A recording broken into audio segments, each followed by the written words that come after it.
Hello, my name is Liam Young, and this is the 21st Century Zeitgeist.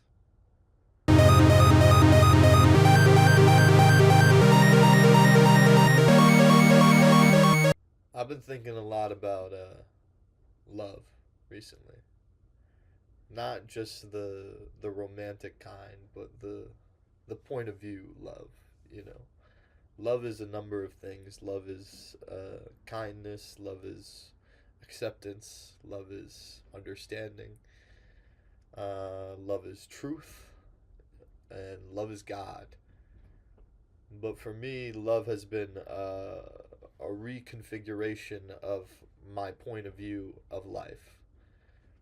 I've been trying to figure out a real through line through which I can understand the world and see it um, in clarity, in understanding. Um, it's been difficult for me because a number of the conditions of my life have sort of warped this view of love, this view of my existence.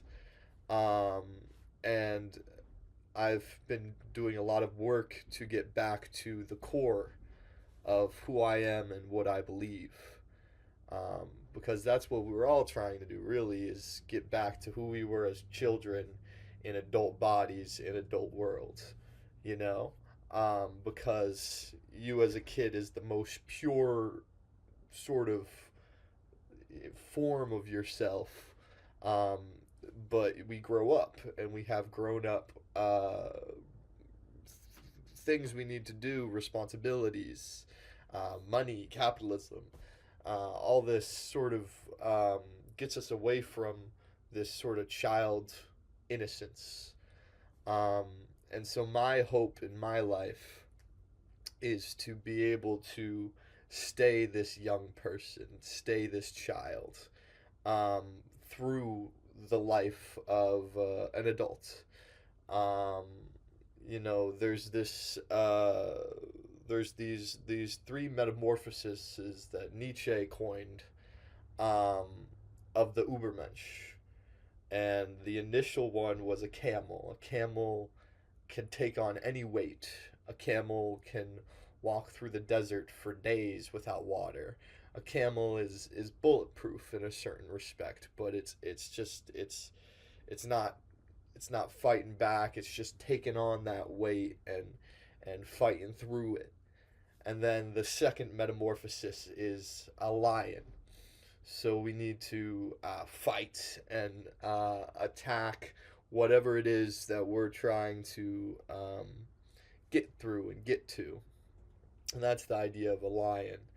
And then there's the idea of the third metamorphosis, which is the infant.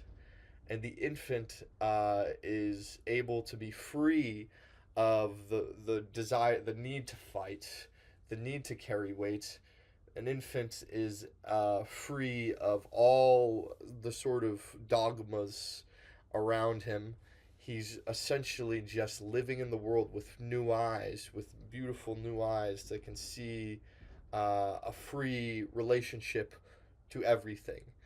And so that's my intention with life, is to be that Ubermensch and be getting through the metamorphoses to what is real. Um, so yeah, my name is Liam. Liam Made Young. I am a producer, artist. I would say artist more than anything else. My craft is music and film and fashion. These are the sort of essential identity points that make you understand who I am. Liam Made Young is not my legal name. My legal name is Connor Liam Young. That's spelled with an ER, not an O, on the Connor. But I have always gone by my middle name, Liam.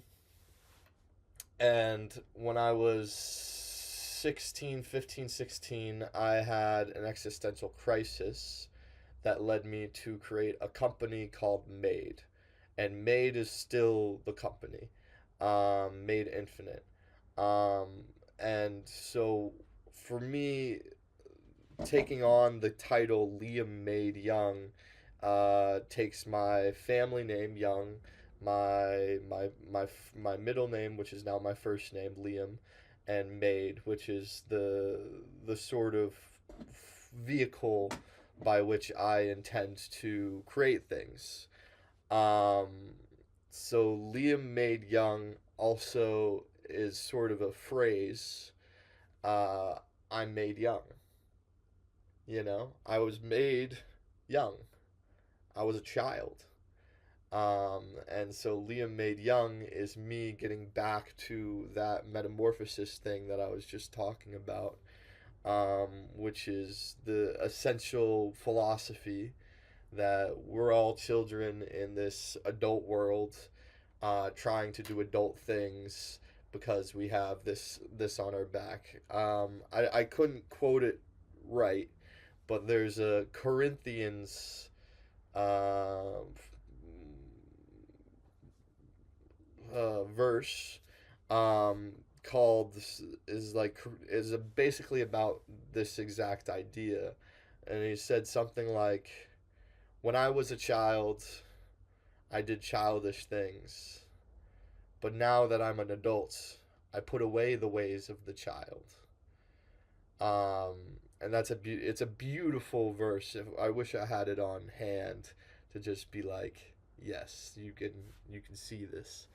Um, but yeah, I and Liam Made Young is not the shortened form of my full name or my full chosen name, which Liam, uh, you take the L and you make it love, and it says love I am.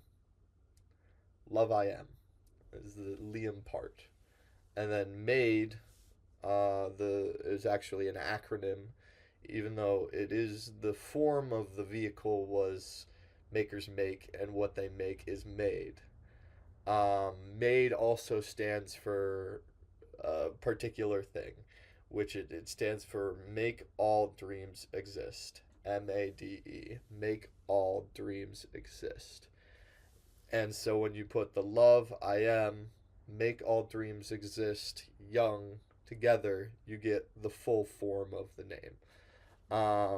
And this is a reiteration, a symbol that gives me a lot of freedom with which I can live my life, essentially reinforcing what I believe in, which is love. I believe love is God. I believe God is love. I believe that the connection you find with the people around you and the things around you and this guy around you and it is connection is the force of God, and that connection is distilled into a name called love. And evil is the opposite of good. Good is the opposite of evil. And being good or goodness comes from love. And being evil, I believe, comes from fear. Now that is not completely the case. There's a number of attributes that go into evil and hatred, and there's a number of attributes that go into love and goodness. But hatred boils down, in my opinion, to fear, greed, envy, um, and anger. And these four are sort of the ones that I think about the most when I'm trying to move myself away from hatred, move myself away from what is bad in the world. Um, I have experienced hate in my life. I have hated in my life, as have every one of you. There's not a man on earth man or woman, wasn't a gender specific thing. There isn't a person on earth who uh, hasn't experienced hatred or hasn't hated. And that means that we are living imperfectly, you know? Perfection isn't existence. Perfection is desire. It's a desire for us to be perfect, but there's nothing that's perfect. It doesn't exist. So we gotta figure out a way for us to love despite the hatred. You know, be courageous despite the fear. You know, be generous despite the greed. You know, and love is a beautiful way towards that. I've been learning a lot about Kriya Yoga recently, and trying to learn about the yogis. I'm reading this book, Autobiography of a Yogi, by Paramahansa Yogananda, um, and it's a really interesting book. I'm only on chapter 9. I'm noticing that my ability to read is getting worse as I grow older, or at least I'm not as practiced as I once was, because I have so many other responsibilities and shit. Um, Also, I just don't. I don't know. You can't read everything.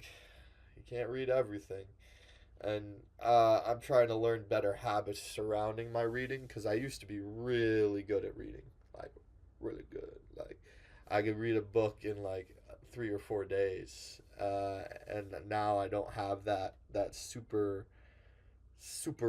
speed ability, comprehension ability. Might have been the marijuana that I smoked for a while. However, I'm off that for sure. But I think that I will be able to recommence a really good ability to read and, and understand books at length and get through books very fast. But anyways, tangent.